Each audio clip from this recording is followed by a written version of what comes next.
Heyo, welcome in to the first ever episode of the Undrafted and Unqualified Fantasy Football Podcast. I'm Anthony, and I'm here with Vinny.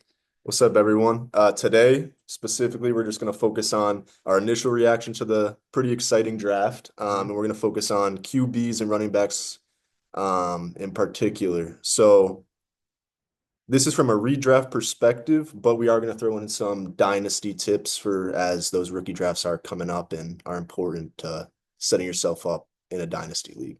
Mhm. Yeah, so we're gonna start off. We're together right now. We're gonna be doing about once a week episodes for all two of you viewers out there. But we're gonna do about one a week, and then we're gonna get into two a week as we get closer to the draft season.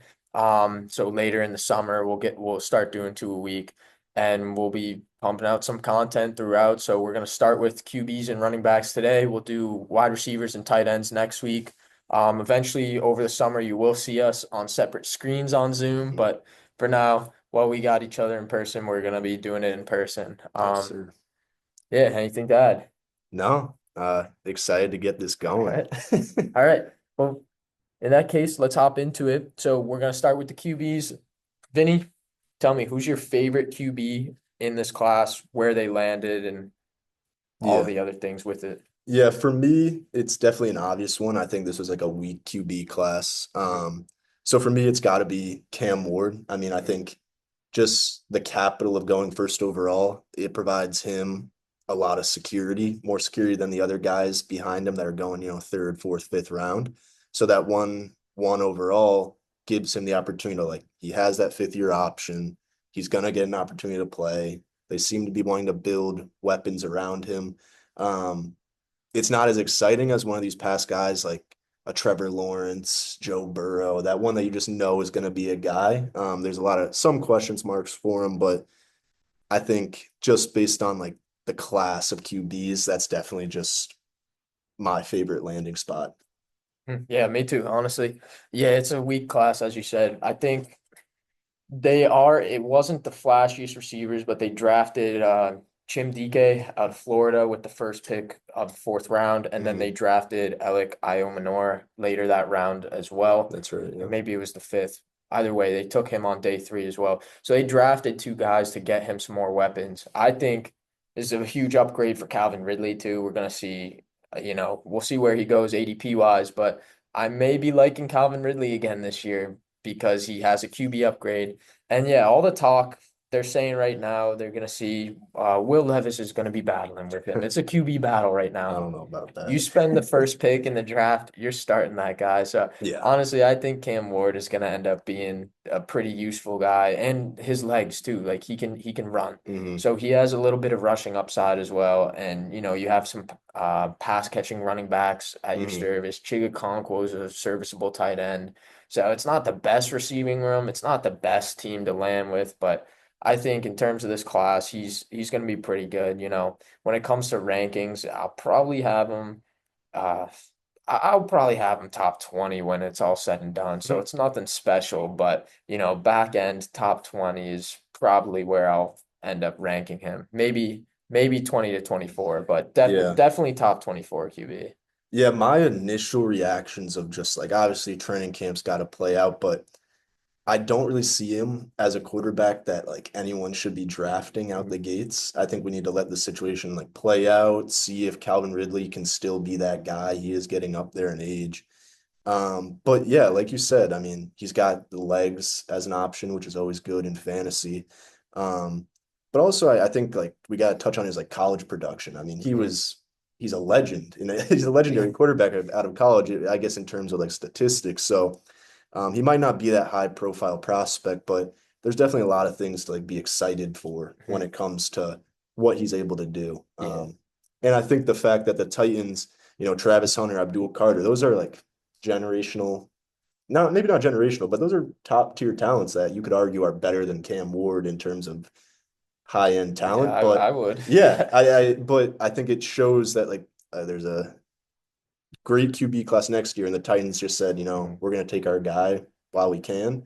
And they passed on those guys like Travis Hunter and Abdul Carter. So I think that says something as well. The Giants sent them a haul too. I don't know Yeah. if you saw that. They sent him the third, I think, first next year, and Hmm. some. They sent a haul of picks, and they were going to send that to the Titans, and they said no, we're sticking and taking Cam Ward here. Yeah. So that says a lot. Moving on. Who else do you like out of this class? I also like Jackson Dart. And I know that's a little Okay. bit of a controversial one, like kind of snuck up into the first round as the draft got closer and closer that like, all right, he might go in the first round. For me, it's kind of strictly based on two things. It's the first round draft capital, similar to Mhm. Cam Ward. They're going to give him that opportunity. If you spend a first round pick on someone, you give them as much an opportunity as you can. And also I like the fact that it seems like he's gonna wait a year behind Jameis or Russ, whoever becomes the long-term starter, day one starter there. And I kind of like how that's worked for some quarterbacks in the past. I mean, you look at it's a different situation, but like Jordan Love of the Packers, he sat Mhm. for three, Yeah. almost 4 years. And, say what you want about him, but that seemed to work out to this point. I mean, he got a big contract extension. So I think if they develop him correctly, which is a big if for the Giants, um, it could work out. And I just kind of like that idea of him sitting before just sending him out there, which has kind of not worked in the past for a lot of teams. Yeah, I mean they traded up a lot, Yeah. right? They trade back into the first to get him to another QB out of Ole Miss. Yeah. So you never know. I think he will sit this year. So for fantasy, he's going to be irrelevant. Hmm. I think even in super flex leagues, you're not going to be looking at him Hmm. this year at least. But yeah, I think Dart could turn into something. But for this year, for fantasy wise, I don't think he's going to be anything.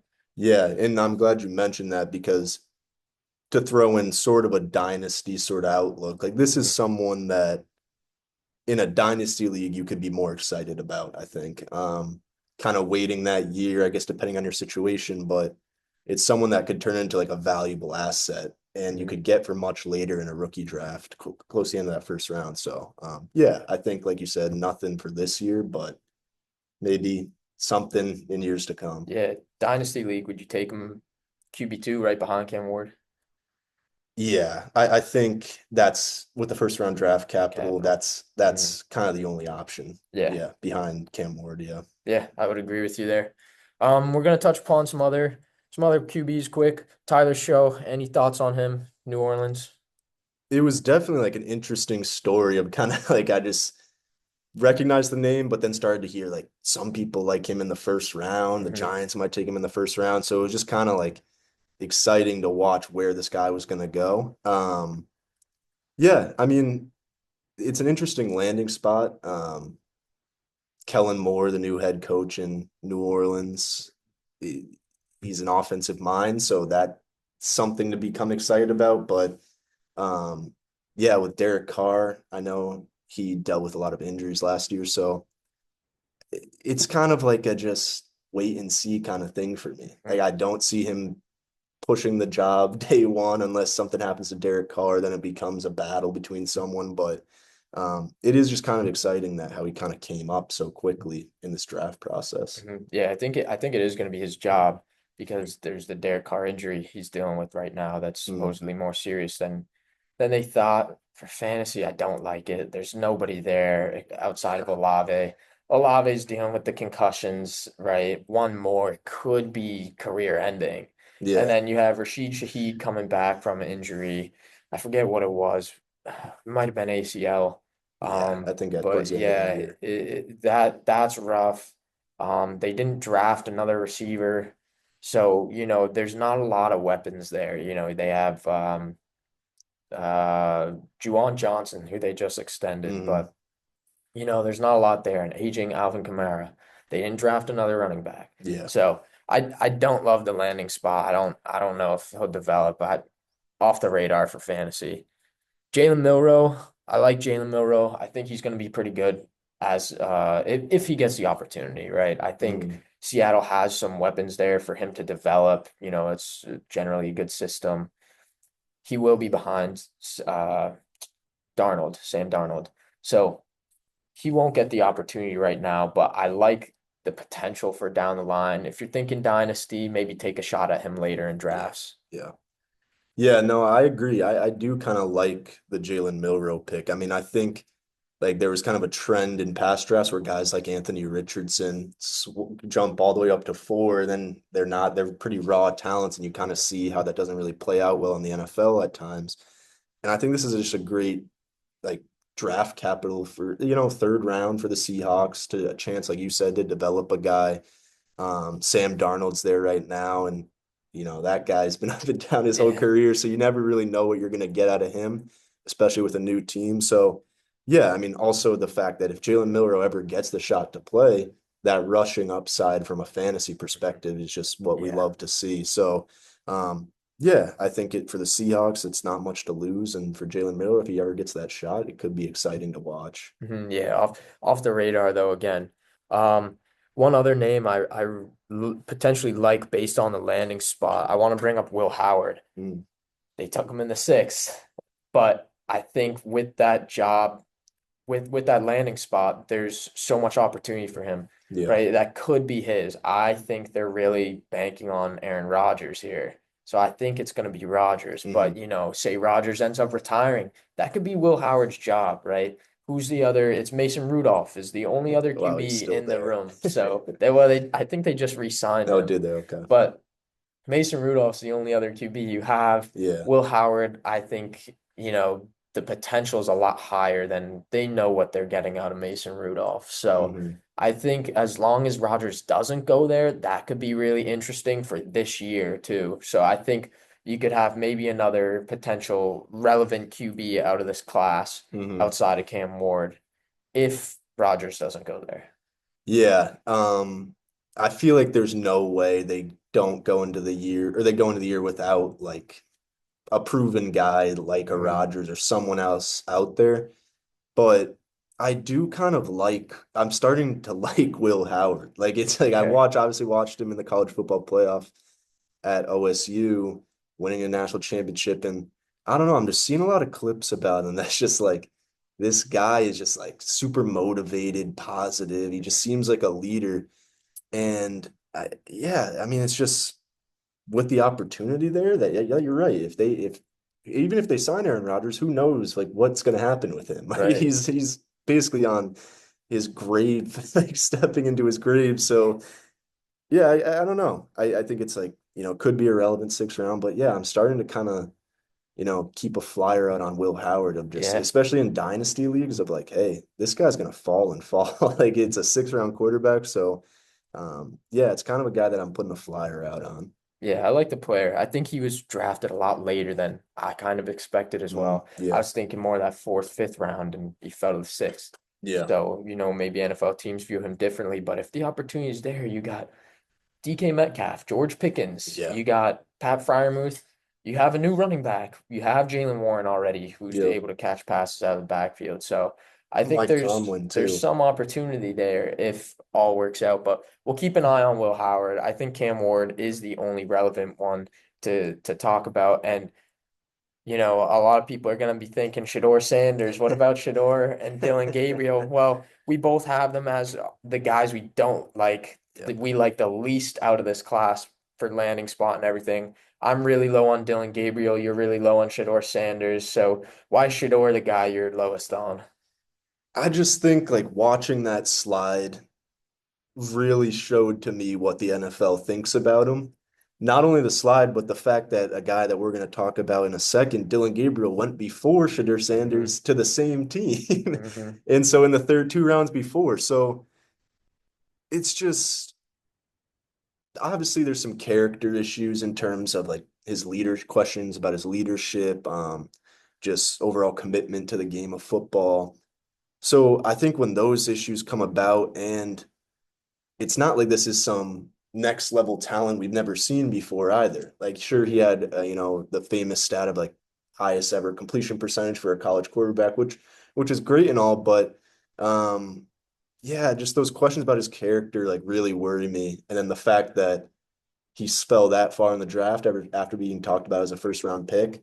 I mean, you see slides like Will Levis in years past, That's the most recent one I can think of, but they never go that far to the fifth Yeah. round. And so the fact that quarterback room is loaded, or not loaded in a good way, but there's just so many names there. Mhm. So it's also the Browns. So there's just a lot of questions that just like this just has that it's not going to work out written all over it Mhm. in my mind. Yeah, I think to also factor in there that I don't know if it was the UFL or CFL, but one of the teams there, I want to say it was the Argonauts, wherever they're from. Hmm. They ended up putting the name down like they're gonna get Shador if he happens to get cut. So there's always a possibility where the drama is too much. Yeah. The reason why I marked Dylan Gabriel as the guy I like less, yes, they spent more draft capital on him, but I think Shador is just the better QB. I Yeah. really do. I think Dylan Gabriel's really undersized. I don't think he's a very exciting QB, No. and it wasn't exciting when we saw Bo Nix in Oregon, but I think Dylan Gabriel is just he's not good and is not exciting, but I don't think he's a good quarterback. And to spend a third round pick on him, I think it's a little high. Yeah. And I agree. and I think, if you were to switch those two draft positions between Shador and Dylan Gabriel, I think we'd be having a very different conversation, right? Dylan Gabriel would be pretty much irrelevant, but the fact that he went before Shador and they happen to go to the same team is keeping him in talks. Hmm. I think Shador, there's a chance if he can contain the character and he can somehow, bring some humility to the team, I Hmm. think he could win that job. There's Deshaun Watson who may never play another snap for the Browns, which I think will end up being the case. There's Joe Flacco, who I think he's like 40 years old now. Yeah, Joe yeah, he's Flacco, up there. He's fact check that definitely if you up there. can. Yeah. Joe Flacco's getting up there in age. They traded for Kenny Pickett. So I think if anybody, Kenny Pickett would be my favorite to start right now. Yeah. Yeah, Flacco is 40 years old. 40. So Flacco's old, man. And I think they traded for Pickett. I think he would be my favorite to be the day one starter, the week one starter for this team. But I honestly think Shador Sanders probably has the second best chance. As much as I don't really like him either with the character concerns and Yeah. everything. But yeah, Dylan Gabriel, I think he's the worst QB in that room, and I don't think it's gonna pan out for him. And I think there could be a rare situation where they cut a third round pick that they Really? spent You on think him. so? Yeah. Well, they're gonna cut somebody. So I think it could end up being Dylan Gabriel. Yeah, no, I definitely agree. I almost feel like just thinking about like what the Browns were doing in their like war room, their draft Mhm. room. And it's just almost like I feel like they just saw the slide with Shadur and they were just trying to make a statement like, let's just take Dylan Gabriel. Like, this is going to be our Yeah. guy. Then they get to the fifth and they're like, oh shit, He's Shadur is still still here. there. Yeah. And so that just seems like such a Browns thing to do. I mean, they have five rostered quarterbacks right now. So you're right. They have to cut people. Like, they're not going to go Mhm. into season with five quarterbacks. Right. And so, yeah, it just seems like a shit show that I just want to avoid. Like Yeah. any Browns quarterback, I Yep. don't care who's named the starter. And you're right, I agree. I think Shadur is much more talented than Dylan Gabriel. And he definitely has that higher profile of like, if you don't put him in, there's going to be named like people like his dad, his brothers that are going to start calling you out as the head, like Kevin Stefanski, the ownership group, GM. And so I just think I can just picture this turn into like a really messy situation. Mhm. But yeah, I guess you're right. The talent is sort of there, and for a fifth round capital, but Mhm. yeah, it's just something I just want to avoid altogether. Yeah, I think there's a good chance if one of the rookies gets cut, it's only going to be one of them. So Mm, it'll be interesting to see which route they go down, or if they say we're going to keep both on roster and we're going to cut 40-year-old Joe Flacco and Deshaun Watson. Although I imagine that's a huge cap hit, hmm. but we'll Give me keep an eye on it Flacco. through camp. We'll keep an eye on it through camp. Yeah, I would say keep Pickett, Flacco, and Shador if I were going into the Well, this season. is actually something I just saw on Kenny Pickett. Apparently the Browns forgot to make a decision on his fifth year option because he was a first round pick. Okay. So they admitted publicly, I think on Twitter, to that they forgot to make a decision on Kenny Pickett's fifth year option. Okay. So I don't know if that means they lose Kenny Pickett, They which may. like who cares? But They may.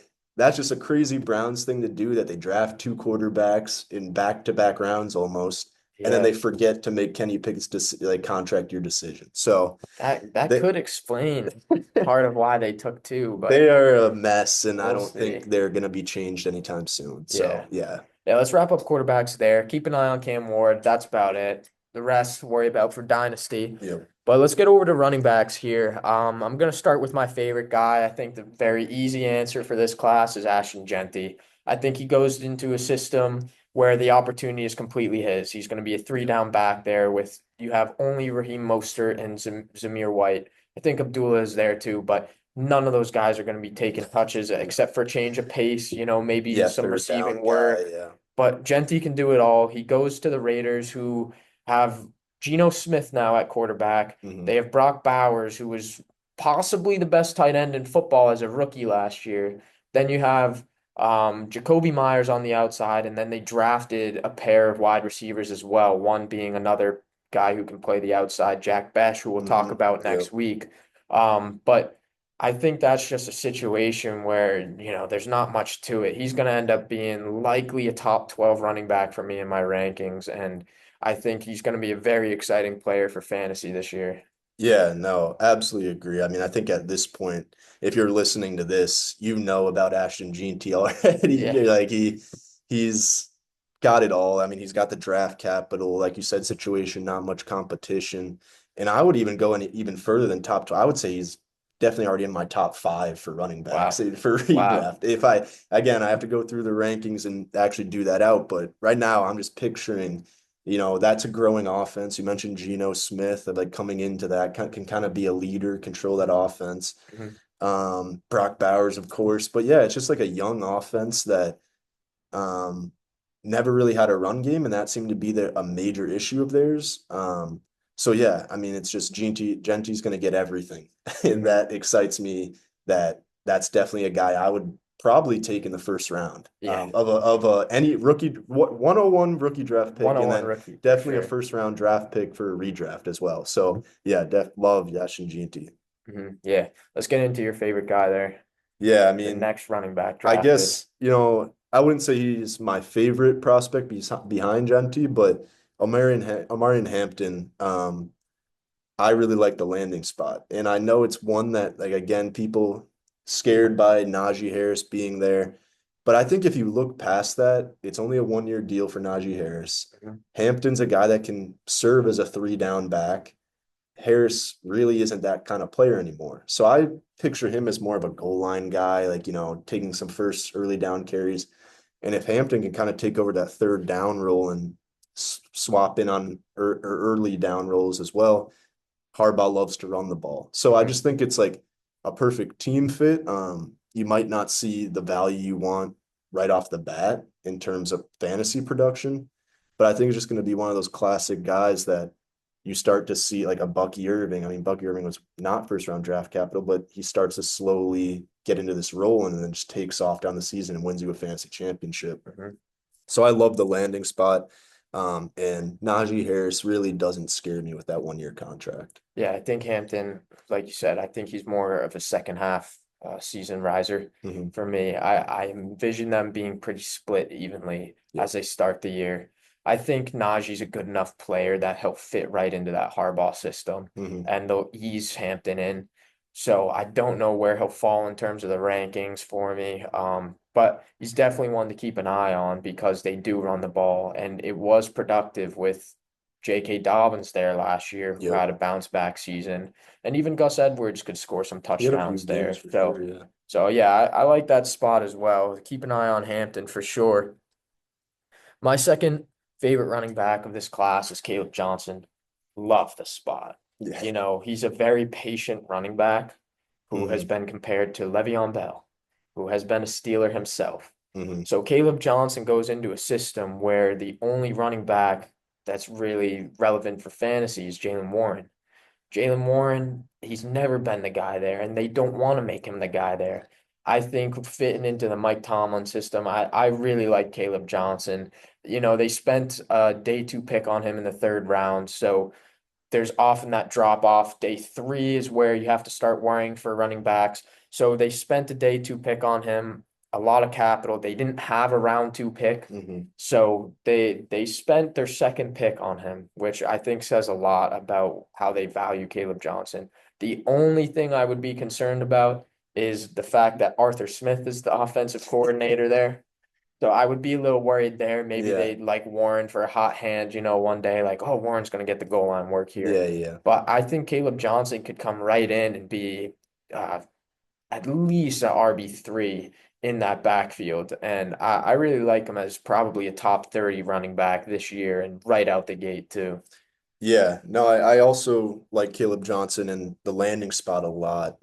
I got like super pumped up when I saw Mike Tomlin speak on him in a press conference and just Mhm. say we want this guy to do everything. And so when the head coach, especially of like Mike Tomlin's caliber, a very well respected winning head coach, I think that has to excite you on like the possible role Caleb Johnson could have day one and then in the future.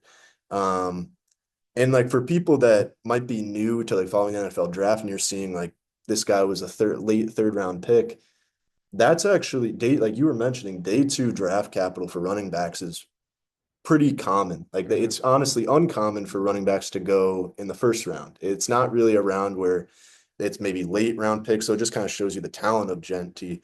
But Caleb Johnson, that's kind of right where we want to see him go in that second or third round, and it's more about landing spot in terms of where running backs are drafted. So, yeah, like you mentioned, not much competition. Really, only Jalen Warren who could steal receptions in more of a PPR setting. But yeah, I agree with everything you mentioned about Caleb Johnson. Yeah. Talk to us about Travion Henderson, your second guy here. Yeah, honestly, Travion Henderson was my second favorite running back behind Genty Okay. going into the draft. Um, and I like him a lot. I think he's a three down back. He's got that kind of burst of speed that kind of sets the good running backs in Mhm. fantasy and the league in general apart. I think he has all those kind of tools. I will say, even though I really like the player, um, not as pumped about the landing spot, but it could be a lot worse. I think it fits in well where like Ramondre can be the early down back and Henderson kind of comes in as more of that third down role and then starts to take over Ramondre's role. So yeah, I think, I really like the player. I think that's why like no matter where he went, I would have liked him. But yeah, I think his role could be a great for PPR formats to start, and then you kind of like to see that that's the start, and then they're getting even more volume as the season goes on. So yeah, you're a Yeah. Pats fan. I mean, Yeah, like your as a thoughts? Patriots fan, I am pretty excited to see Travion Henderson this season. Yeah, I've heard he's very explosive, similar to how Gibbs is, yeah, and he works in that way where he's just that burst of speed in the field. I think it's gonna start off being Ramondre Stevenson as a starter, and Henderson's gonna, fill in the gaps. But I think there's a real chance Henderson can take over as the primary guy in year one. Ramondre Stevenson has his fumbling issues. So say he fumbles the ball week one, yeah. maybe Henderson just goes right in and becomes a guy there. So I think it's going to take a little bit for him to get worked in. I don't love it right off the bat. But long term and especially for Dynasty, I really like Travion Henderson landing in New England. Yeah, no, Dynasty, I value him very similarly to Amari and Hampton. I mean, they're Mhm. just two guys I could just see winning you any league you're in the second half, if things go right. And yeah, I mean, Ramondre Stevenson did sign that extension, Mhm. which like could scare you a little bit, but this is early second round draft capital for a running back. So that's definitely what you like to see. So yeah, I think we both pretty much agree on Yeah. Trevion Henderson as we definitely like this guy. Yeah, Henderson's good. There's a lot of these early day two guys are really going to be something. I think I want to touch RJ Harvey real quick. Mm, Harvey's not one of my guys here, but I think, he's 24 years old. So he's a really old running back coming into the league right now. mhm. Javonte Williams, who they just let leave, I think is a year older. Wow. So, there's not much difference between the guy they drafted, but we know Sean Payton. We know Sean Payton wants his guy. So Hmm. if he went out and got RJ Harvey and that's the guy he wanted, and that's the system they have. He went before Caleb Johnson, he went before Cam Yeah, Scadaboo, he went before Dylan Sampson, who was getting they were all getting top 30 visits. yeah, So I think he's a name to keep an eye on because that backfield might be the most open in the league at this point. So I think RJ Harvey could be really good for fantasy. yeah. No, I agree. I mean, and to be completely honest, this is a guy that I wasn't really as knowledgeable Mhm. about before he got drafted. I think in terms of like profession like rankings of like draft analysts, this was a reach in their book. I Yep. think he had more of like a day three draft capital. Mhm. And so to see him go day two and in the second round was a bit of a surprise. But I think you could look at it two ways in terms of like you mentioned, Sean Payton, like when he has a guy and that's his running back, like that's his guy. Like the first thing that comes to mind is Alvin Kamara, the Yep. best, you could Yep. argue the best fantasy running back of all time. And so Mhm. that's exciting to like just see Sean Payton and like, he went up and got his guy. But you could also look at it as like maybe there's a reason all these analysts had him lower on their rankings and like is skill an issue. So I don't know. It's something that this team's very passionate, obviously, about going up to get this guy, reaching on him, I guess you could Mhm. say. But yeah, it's a guy that I'm not completely in on. I'd definitely rather have some of these names we've talked about or will talk about, but the draft capital and situation is exciting. Yeah, don't get caught up in the flashy names though, and overlook RJ Harvey because Yeah, that yeah. landing spot is a really good destination where For sure. Travion Henderson is we like him, but he could outproduce Henderson this year because that job could be his. Hmm. Another name to talk about real quick before we talk about the guys we dislike is Cam Scadaboo. I think that's a great landing spot for him. It's him, Tracy, Tyrone Tracy, and Devin Singletary out there with the Giants. Yeah. And I think Scadaboo, he's a big bruising back. He's a lot of fun to watch. He's like this little bowling ball just getting through the defenders. Yeah. Um, I don't know how well it'll translate into the NFL. And with the offense that it is there in New York, I'm a little hesitant. That's why I didn't have him as one of my guys. I don't know how it'll work for fantasy. But it's definitely a guy to keep an eye on as we go through camp and everything, because maybe he takes over completely for one of those guys and becomes that true first and second down back or the third down guy, whatever he's doing. So Hmm. it's a name to keep an eye on. It's a nice landing spot. I like the fit. But for fantasy, I don't know. It's also a day three pick, so that's Hmm. something to keep in mind too.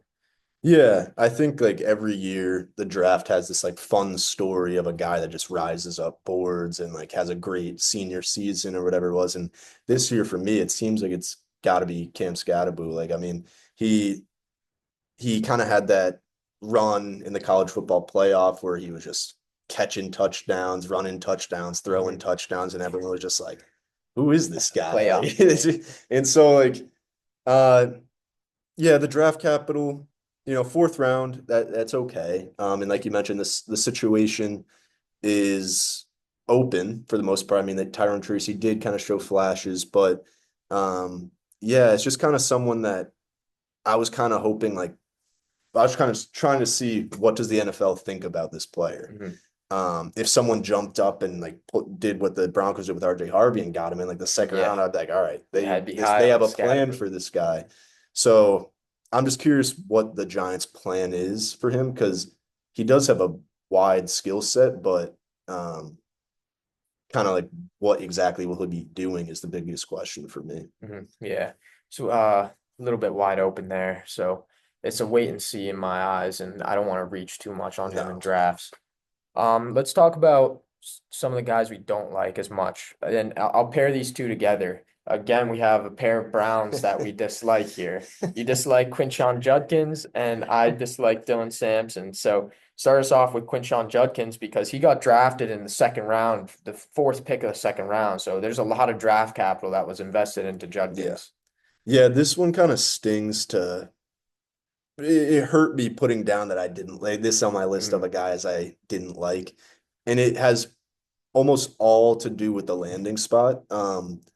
I think initially, the guy in my mind, I really like the prospect, and he really profiles similarly to like a Nick Chubb. He's just Mhm. like a ground and pound guy, good college production, good red zone back that you trust giving the ball, and he'll punch that in. And so initially when he got drafted, I was like, I love that landing spot. But I still do, but it's just I don't know what they're and then everyone loves Dylan Sampson as the prospect, which you'll talk about in a second, but that kind of takes away some third down work and the kind of full workload for Quinshon Judkins, which I think he's capable of. And then also you have Jerome Forden, who's not that much of a deal breaker in terms of getting carries there, but it's still another guy that can kind of do everything and has done that for them the past 2 years while Nick Chubb's been hurt. So it's more just like I have no idea what the Browns are doing. They draft two Mhm. quarterbacks, two running backs, and it's just I don't know what their plan is. And so it just feels like a situation where just a career could just be ruined based on just by where he goes, which Mhm. team he goes to. I hope that's not the case. I really like Judkins as a prospect, but yeah, just that situation, the team just worries me. Yeah, so I actually had Judkins in the dock originally as a guy I disliked, but I've actually changed my tune on him a little Hmm. bit. He's grown on me. They spent a lot of draft capital on Judkins. So I think this is the first guy we're disagreeing on here. Yeah. Judkins, I think he's going to get volume there. Jerome Ford doesn't scare me, and Dylan Sampson, who I'll talk about in a second, also does not scare me as much as I originally thought. So instead of it being a crowded backfield, I actually think it's going to be Judkins. And I think he's going to get the majority of the rushing work there. And because he does profile like a Nick Chubb, Hmm. I think touchdowns are going to be there for him. And, we'll see how good that offense is as a whole. I don't think it's going to be very good. But, I think there's going to be volume and opportunity for him where I do like Judkins. I don't like him as much as some of the other guys. I think I would take Caleb Johnson and RJ Harvey over him and possibly Henderson, but Henderson's in a little bit of a crowded backfield as well. So it'll be interesting to see where guys are going ADP wise, but I kind of do like Judkins. And, Yeah. I don't think it would be a problem to take him later in drafts if he is being drafted there, right? If he's being drafted in the fifth round, count me out. But I think there is opportunity for Judkins. And the reason I'm out on Samson is because he was getting those top 30 visits. Hmm. And he's getting these top 30 visits, and all of a sudden he's a day three pick. And he goes to a team that just drafted another running back Yep. ahead of him. Yep. So I'm out on Samson. I just think the situation for him, it's unfortunate where he ended up landing. I think there would be a lot of better situations for him, even as a backup. I I just don't like that Brown situation as a whole. I think that volume will go to Judkins. They know what they have in Ford. So I think Samson is kind of the odd man out there in that backfield. And I think it's just not a great spot for him. So I'm out on Samson. Yeah, I mean, I wouldn't say I'm out on Sampson. I kind of do like that potential role for him as like the third down back. And I like him beating out Jerome Ford in that because I really do like Dylan Sampson as the prospect. I was hoping he went to like a really RB needy Mm. team, which he did, but like you mentioned, Chicago would have been yeah, that would have nice. been great too.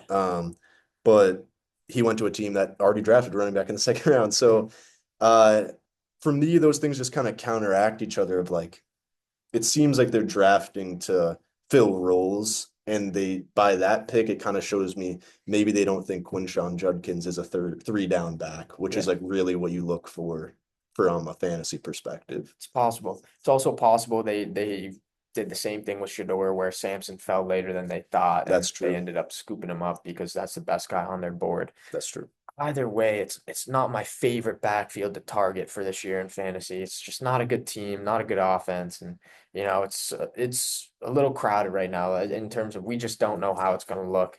So I think those are two guys that be cautious on when drafting. And I then mean, if someone goes down though, like that's oh that. yeah, Say Quinshon Judkins goes down, Dylan Sampson just he rises board, and he so could. I just worry with Ford there too yeah, because that's what happened last year with Chubb and Ford stepped right back mhm. into that role. So But it's definitely one of those backfields where there's talent in it, and mhm, someone just needs to lead the way to kind of show that they're the guy there. yeah, for sure. And We'll just end with our last two guys we don't like. Any guys we haven't listed today and aren't about to name right now, or guys we're just kind of viewing as backups, guys we're not really high on, guys we're just thinking aren't going to have any fantasy relevance really. Guys with the names of Ollie Gordon, he ended up going, I think, in the seventh round to Miami.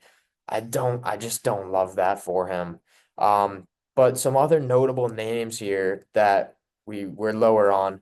I got Bashul Tutin as my guy, drafted to Jacksonville. He's out of Virginia Tech, going second pick of the fourth round, so early day three, which, when we're talking day three picks, for him and Scadaboo being so high in day three, maybe we won't have to worry about it. It's a day three running back, just scratch that. Mhm. Those guys could get something, but I don't know if Tutin is the guy. It's all talk about Liam Cohen being the coach there and bringing in his own running back. He did, but what is Tootin gonna be that guy for them? I don't know. I think ETN is gonna be out to prove it again because he was great 2 years ago in Yeah. 2023. And I think Tank Bigsby's a pretty solid running back too. In the few games he was by himself last year, he ran the ball well and he scored touchdowns for them. So he's on the rise in my eyes too, because he did not have a good 2023 season. Hmm. I think that might have been his rookie year.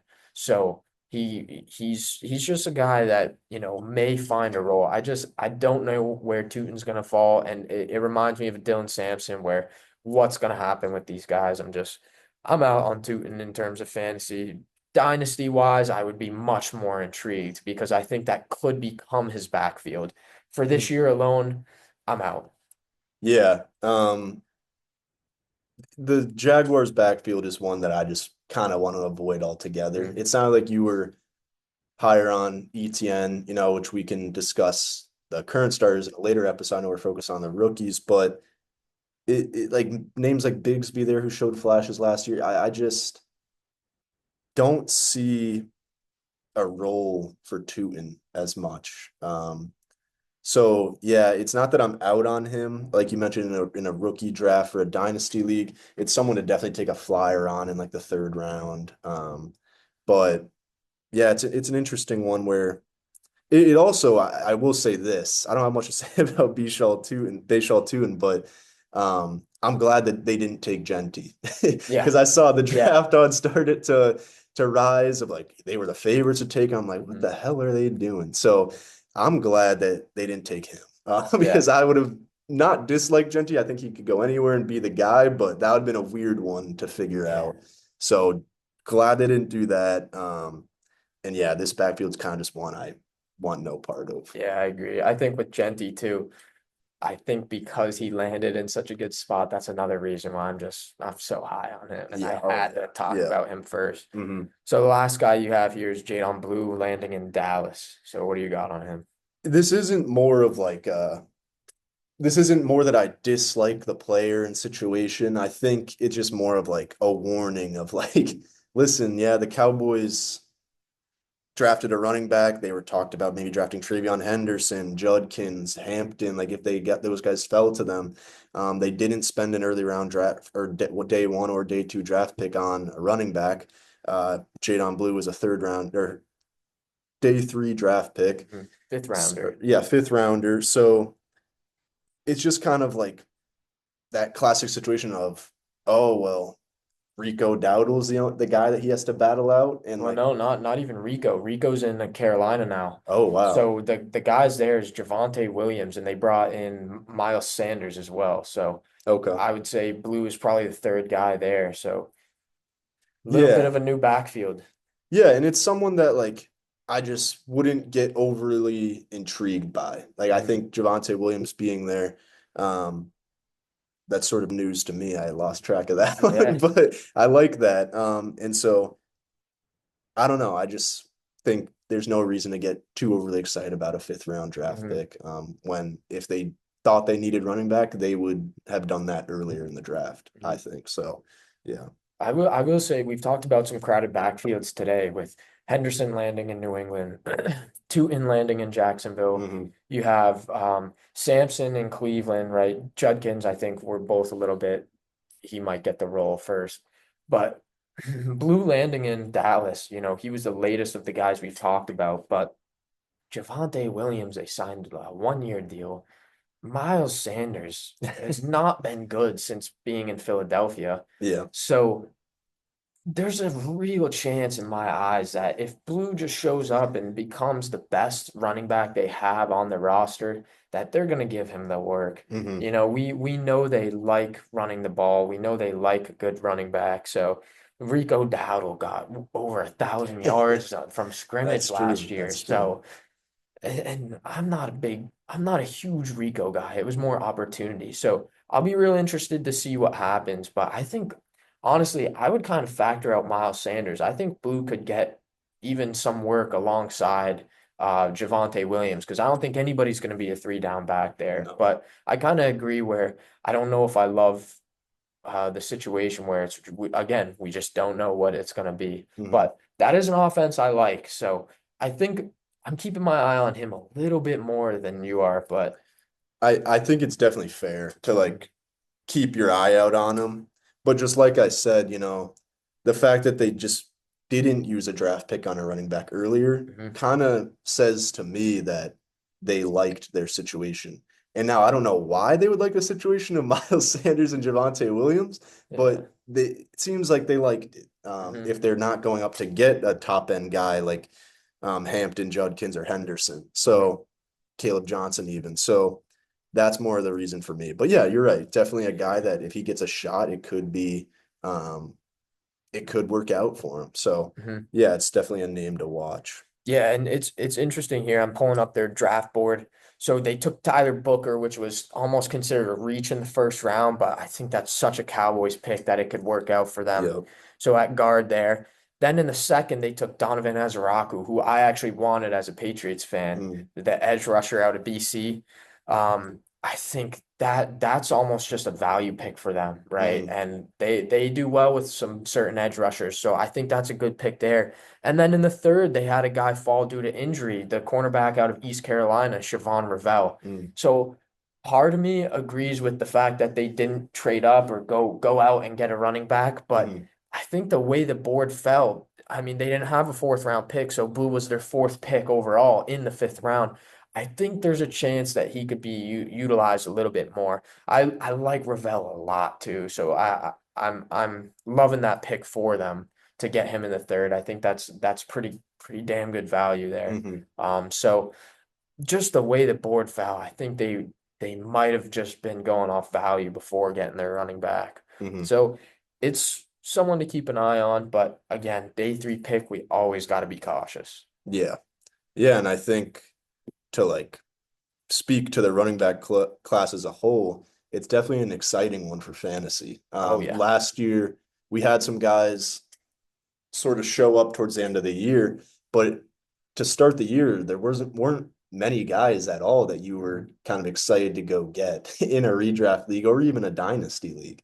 And so I think, it's very exciting that we could see two or three of these guys popping into the top 10, top 12, just based on situation and volume alone. So Mhm.